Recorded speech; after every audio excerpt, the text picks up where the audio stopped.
जो मुंह को आ रही थी अब लिपटी है पाँव में। बारिश के बाद खाक की फितरत बदल गई। नमस्कार, मैं कविता उनियाल, आप देख रहे मीडिया टुडे टीवी। दुनिया भर की फटकार खाने के बाद अब फ्रांस के राष्ट्रपति इमैनुअल मैक्रोन की अकल ठिकाने आ गई है। मैक्रोन जो अकड़ दिखाते हुए कह रहे थे कि ना हम झुकेंगे और ना ही डरेंगे, और बड़ी ही ढिठाई के साथ फ्रांस की उस वाहियत मैगजीन की वकालत कर रहे थे जिसने पैगंबरे इस्लाम का अपमान किया था। अब ऐसा क्या हुआ कि जनाब की फितरत बदल गई। मियां मैक्रोन ना सिर्फ अपने बयान से पलटे बल्कि उस मैगजीन से भी पल्ला झाड़ लिया जिसने पैगंबर का अपमान किया था। अब ऐसा क्या हुआ कि मैक्रोन दुनिया भर से कहते फिर रहे हैं कि हम मुसलमानों की भावनाओं का सम्मान करते हैं। अब वो इस बात को स्वीकार कर रहे हैं कि पैगंबर मोहम्मद साहब के कार्टून से मुसलमानों की भावनाएं आहत हुई हैं, और अब इसके साथ ही वो दुनिया भर में भड़के मुसलमानों को शांत करने के प्रयास में जुट चुके हैं। ऐसा क्या हुआ हम आपको विस्तार से बताएंगे। ये न्यूज बहुत ही इंपॉर्टेंट होने वाली है, तो न्यूज को आखिर तक देखें।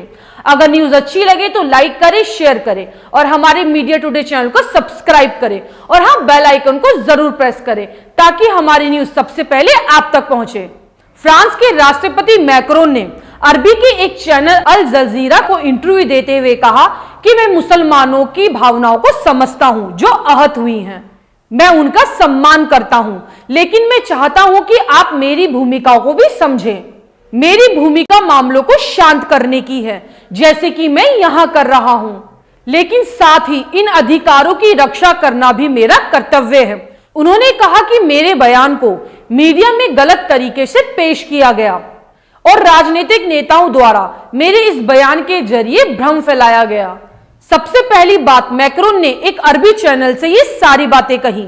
ये अरबी चैनल अल जजीरा कतर का चैनल है। सबसे पहले फ्रांस के प्रोडक्ट का बहिष्कार भी कतर ने किया था, उसके बाद कुवैत ने किया। जब कतर और कुवैत पर प्रेशर दिया गया कि वो ऐसा ना करे, तो उसकी हिमायत में तुर्की खड़ा हो गया, और तुर्की के राष्ट्रपति रजब तैयब एर्दोगान ने खुले तौर पर मुसलमानों से फ्रांस के सामान के बाइकाट की अपील कर डाली।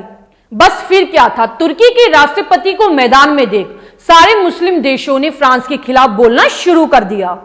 यहां हम आपको एक बात साफ कर देना चाहते हैं कि तैयब एर्दोगान से पहले किसी भी देश की हुकूमत ने ऐतराज नहीं जताया था। सिर्फ आम जनता ही फ्रांस के बाइकाट की मुहिम चला रही थी।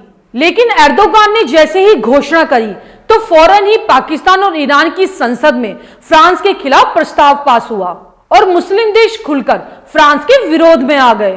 तुर्की, Qatar, Kuwait, Pakistan, Iran, Malaysia, Indonesia, फिलिस्तीन, लीबिया और जॉर्डन जैसे तमाम मुस्लिम देशों ने फ्रांस की नींद हराम कर दी है। बाद में ये मुहिम हिंदुस्तान पहुंची और हिंदुस्तान के मुसलमानों ने फ्रांस के खिलाफ अपनी नाराजगी जाहिर की।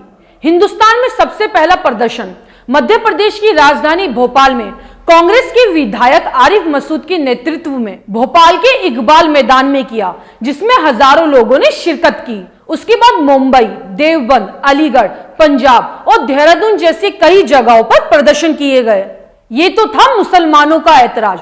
उसके बाद रसिया और कनाडा ने भी फ्रांस को जमकर जलील किया। रूस ने फ्रांस की इस हरकत को गलत ठहराया। रूस के राष्ट्रपति पुतिन के प्रवक्ता ने मीडिया से कहा कि हमारे देश में चार्ली हेब्दो जैसे नफरती प्रकाशन के लिए कोई जगह नहीं है। हम रूस में किसी भी कीमत पर ऐसा नहीं होने देंगे। हम सभी धर्मों का सम्मान करते हैं। जिसके बाद कनाडा के प्रधानमंत्री जस्टिन ट्रूडो ने फ्रांस को आईना दिखाते हुए कहा कि फ्रीडम ऑफ स्पीच की भी एक लिमिट होती है, जिसके जरिए किसी का अपमान नहीं किया जाना चाहिए। उसके बाद जस्टिन ट्रूडो ने एक उदाहरण देते हुए अपनी बात कही। उन्होंने कहा कि भीड़ भरे सिनेमा हॉल में हमें आग आग चिल्लाने का अधिकार नहीं है। हर अधिकार की भी एक सीमा होती है।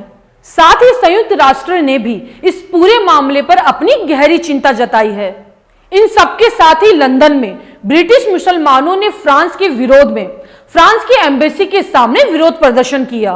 प्रदर्शनकारियों ने पहले लंदन में फ्रांस की एम्बेसी के सामने नमाज पढ़ी और फिर उसके बाद नारेबाजी करते हुए फ्रांस के खिलाफ अपना विरोध दर्ज कराया। इन सबको देखते हुए फ्रांस सरकार के तोते उड़ गए और फ्रांस सरकार की जो मिट्टी पलीत हुई उसे देखते हुए फ्रांस के राष्ट्रपति को बैकफुट पर आना पड़ा और आखिरकार मैक्रोन को अरबी चैनल पर आकर बाप बाप करना पड़ा। अब मिलेंगे अगली खबर के साथ। आपको न्यूज कैसी लगी कमेंट करके जरूर बताएं।